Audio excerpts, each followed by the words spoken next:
জুনের মধ্যে ভোট এটা আমরা মানি না। সালাউদ্দিন আহমেদ বিএনপির স্থায়ী কমিটির সদস্য এবং বৃহস্পতিবার আপনাদের সঙ্গে প্রধান উপদেষ্টা মহোদয়ের একটা বৈঠকও নির্ধারিত আছে এবং সেখানেও বিএনপি আনুষ্ঠানিকভাবে বলছে তার একটা সুনির্দিষ্ট সময়সীমা চাই নির্বাচনের।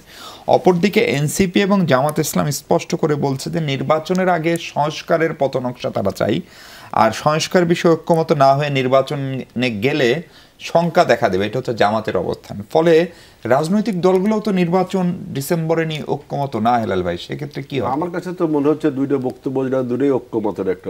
একজন বলছে যে সংস্কারের পথনকশা আর নির্বাচনের পথনকশা, পার্থক্য তো আমি কিছু দেখি না।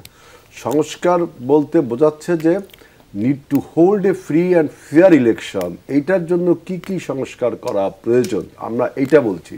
এবং জামাতে ইসলাম এবং অন্য যে নতুন রাজনৈতিক দল তারা হয়তো সংস্কারের এরিয়াটা আরো বড় দিচ্ছে, পুলিশ সংস্কার, প্রশাসন, অনেক কিছু, তাই না? এইসব বিষয় কিন্তু রিজলভ হয়েছে।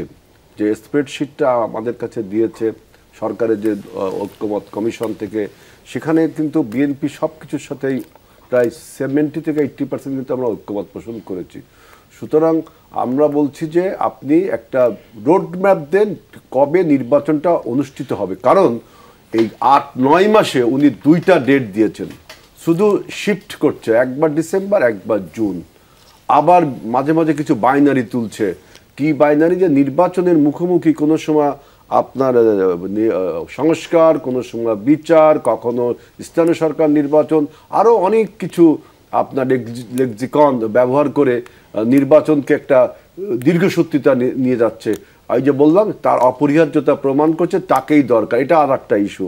সুতরাং বিএনপি বলছে যে আপনি যদি একটা সুনির্দিষ্ট পথনকশা, দ্যাট মিনস রোড ম্যাপ না দেন, নির্বাচনটা কবে হবে, কবে শিডিউল ঘোষণা করবেন। ইভেন এখানে আরেকটা বিষয় আছে, ডক্টর ইউনূস সরকার কিন্তু কখনো বলেনি তার সরকারের মেয়াদ কত। আপনার পলিটিক্সে, পলিটিক্যাল সায়েন্সে একটা নির্বাচিত সরকার বাংলাদেশের সংবিধান অনুযায়ী 5 বছর থাকে। আর আমাদের দেশে আগে যে সরকারগুলো ছিল আপনার ইন্টারিম বা কেয়ারটেকার, এটার কনভেনশন ছিল যে 3 মাস।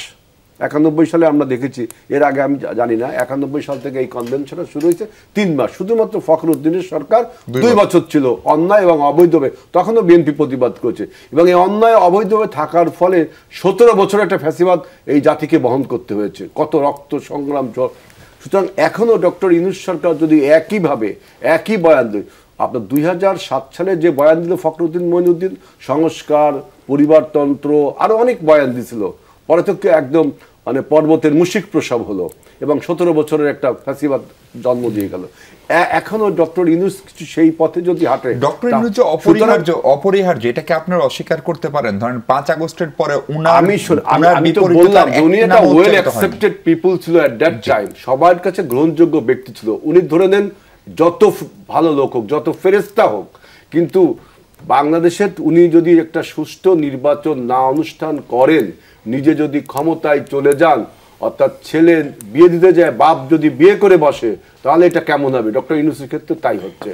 তিনি যদি যার দরকার নির্বাচন দেওয়া, যার দেশের গণতন্ত্র ফিরিয়ে আনা, একটি নির্বাচিত সরকার প্রতিষ্ঠিত করা, এইটাই তো পলিটিক্যাল ডিসকোর্সটা তো এরকমই ছিল।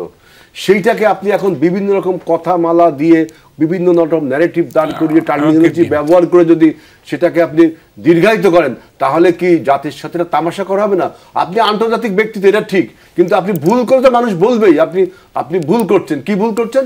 যে জনগণের যে অভিপ্রায়, রাজনৈতিক দলগুলো যে জন্য আপনার 17টা বছর আন্দোলন সংগ্রাম রক্ত দিলাম কি জন্য? যে দেশে একটা সুষ্ঠু নির্বাচনের জন্য, গণতান্ত্রিক সরকার প্রতিষ্ঠার জন্য।